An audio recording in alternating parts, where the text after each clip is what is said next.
dies at just 33. Nick Ferrari at breakfast. Call 0345 6060 973. Text 84850. Nick Ferrari at breakfast on LBC. But let's start with undoubtedly the biggest story, and indeed the biggest scandal as regards maternity care in the history of the NHS. A series of catastrophic failures at a hospital trust. It could have led to the deaths of more than 200 babies. Police investigation to follow. Details now, LBC's correspondent Matthew Thompson. Matt, you talk for as long as you like. Good morning. Good morning, Nick. Childbirth in England is still not safe for women. That's the view of Donna Ockenden, whose damning 5-year report into maternity failings at the Shrewsbury and Telford NHS Trust was published yesterday. And just take a moment, Nick, to digest the enormity of that conclusion. Still, childbirth in England is not safe for women. It's hard to think of a more damning indictment of the NHS. The report itself found that 201 babies and 9 mothers had died avoidably at Shrewsbury and Telford due to repeated failures in care over a period of 2 decades, right up to 2019. But crucially, Ms Ockenden said that the failures at the Trust were not unique. It is clear that major issues in safety were apparent in both midwifery-led unit and consultant settings. Unfortunately, these cases were not isolated incidents, and through the time span of our review, we have found repeated errors in care which led to injury to either mothers or their babies. And the detail of the report, Nick, is just every sentence is extraordinary. It found that instead of investigating or learning from its mistakes, the Shropshire Trust tended to blame mothers, in some cases blaming them even for their own deaths. I mean, extraordinary. It also blamed a culture of promoting natural births. We discussed this briefly yesterday, which led to a reluctance in the trust to perform caesarean sections, even when caesarean sections were the medically appropriate course of action. And that, the report said, led to babies dying as a direct result. It also blames lack of staffing, lack of training, failures of governance and regulation. All sorts of things were highlighted by Ms Ockenden in a brief press conference yesterday. The external scrutiny of the Trust had clearly failed, and this is a theme that has been repeated again and again over many years. So many parents have told us they tried to raise concerns, but they were not listened to. And in the House of Commons yesterday, the Health Secretary Sajid Javid apologised for the failings and insisted that this report would lead to change. This report paints a tragic and harrowing picture of repeated failures in care over 2 decades, which led to unimaginable trauma for so many people. Rather than moments of joy and happiness, for these families, their experience of maternity care was one of tragedy and distress. The failures of care and compassion that are set out in this report have absolutely no place in the NHS. But perhaps more than anyone, Nick, one woman is responsible for uncovering all of this. Rhiannon Davies fought for years to expose the truth about the death of her daughter Kate in 2009. She spoke to LBC yesterday in a moment of what can only be both relief, vindication, but also horror at what she's helped uncover.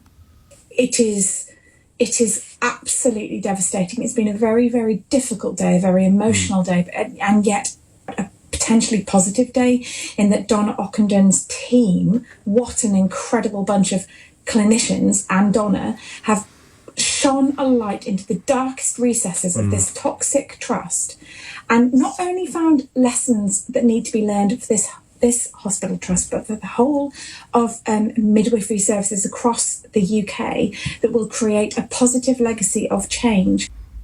So to paraphrase Rhiannon there, Nick, a very dark day for the NHS, but hopefully one that might now lead to change. LBC's correspondent Matthew Thomas reporting. Matt, thank you for that. Let's turn to someone, sadly, for whom this story is all too personal.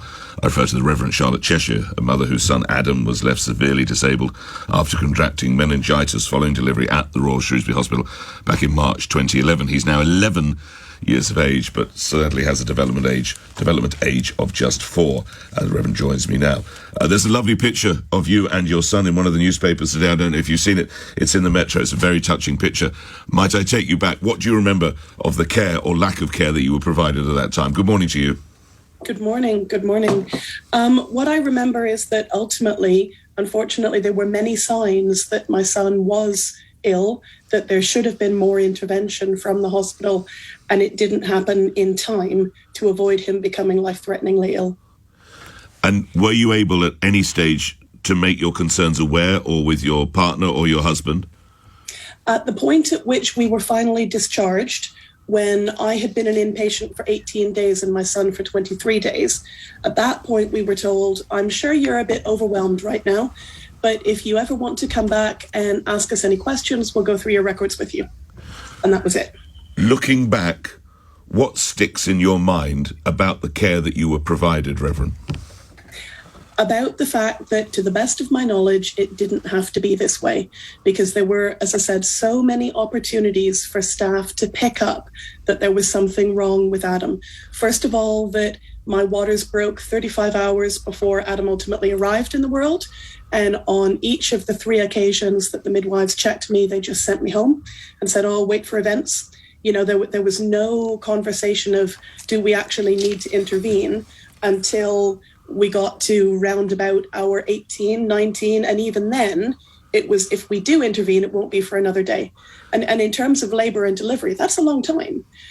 And then when it came to after Adam was born, when I had hemorrhaged, when I had nearly lost my own life, they, to the best of my knowledge, left us overnight, because there's one point in my medical records where there are a number of columns on a sheet of paper that they should have been monitoring all of the various vital signs, heart rate, blood pressure, you know, all the usual things. And somebody has scrawled across all of those columns, baby pink, warm and settled. Well, that's very nice, but what does that mean?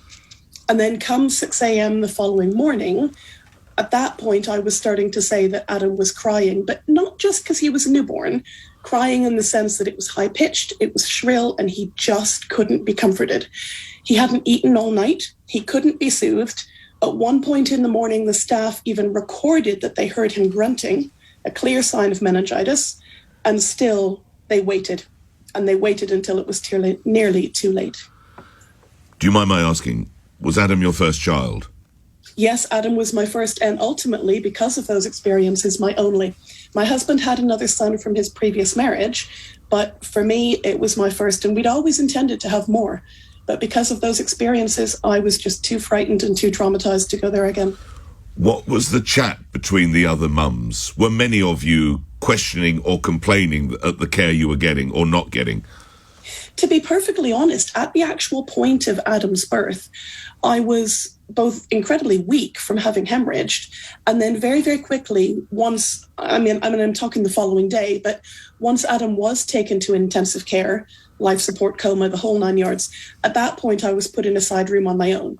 And certainly that was a good thing, it needed to be, but at the same time I didn't then have the opportunity really to talk to other mothers until probably about day 20, when I was finally seeing some of the other mums, oh, you know, isn't it wonderful that we've got newborn babies, that kind of thing, with me sitting there going, yep, mine's in intensive care. Yeah, it was awful. What does yesterday's Ockenden report mean to you? It is a hugely, hugely valuable moment of feeling as though parents like me and the 1,500 odd other parents involved are finally being listened to, because it was the case for me and for so many others that I left the hospital not realizing, hang on a second, they should have been investigating, and thinking, well, it was just a fluke. It was just bad luck. It was just perhaps down to national policy to not test for Group B strep rather than what the hospital was doing. And for such a long time, I was in that place rather than having any idea that I was not alone and I was not the only one. So yesterday turned the tide conclusively in that sense. Finally, Reverend, you're a person of faith. Can you forgive that hospital trust? Oh, that's a big question, and certainly not the first time I've been asked it. I think what I would have to say... I apologise for not being with a novel question. I chose to wear my collar, it's on to me. I think ultimately it is certainly true that my Christian faith does ask me to forgive.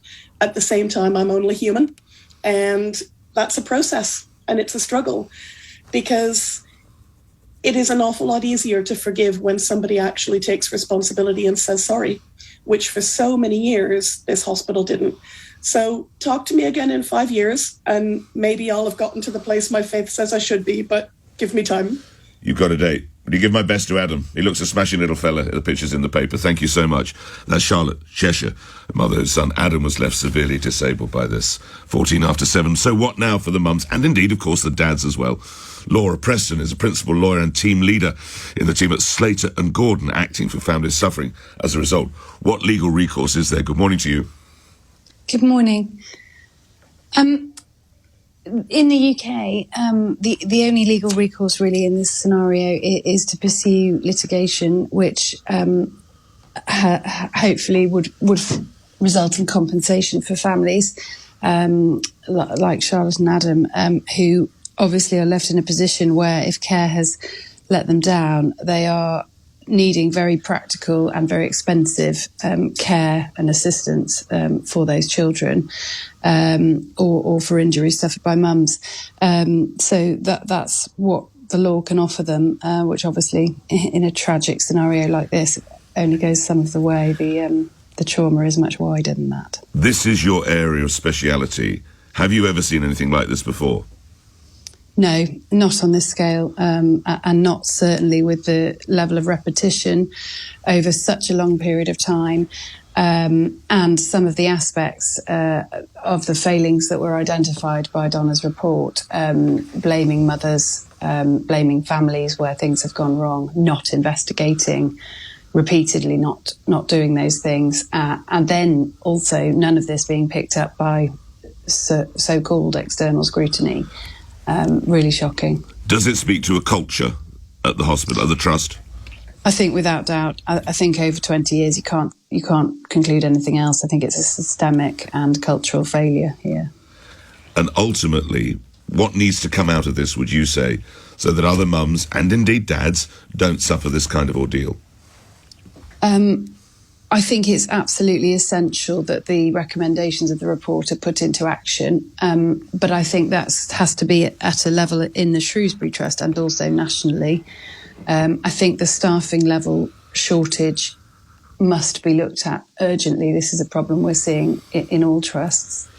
And I think that there has to be returning scrutiny that really gets to the heart of the issues, and a change in culture in the NHS, which means that when people speak up, they're not fearing the consequences, because it's clear that people did try to speak up in some instances at Shrewsbury and Telford, and they were too frightened to, or they were silenced, and that's very dangerous. Laura Preston, thank you. Your team leader at the team at Slater and Gordon, acting for the families. Please God, none of you have ever endured that. But have you been a pressured mum into not being allowed a caesarean, or having a caesarean, or having some kind of process that wasn't needed, particularly at that crucial moment as you're about to give birth? Take your calls on that. Also, coming up after the news, dead and all too young. Make you glad you came. The sun goes down, the stars come out. The wanted star Tom Parker dies from brain cancer.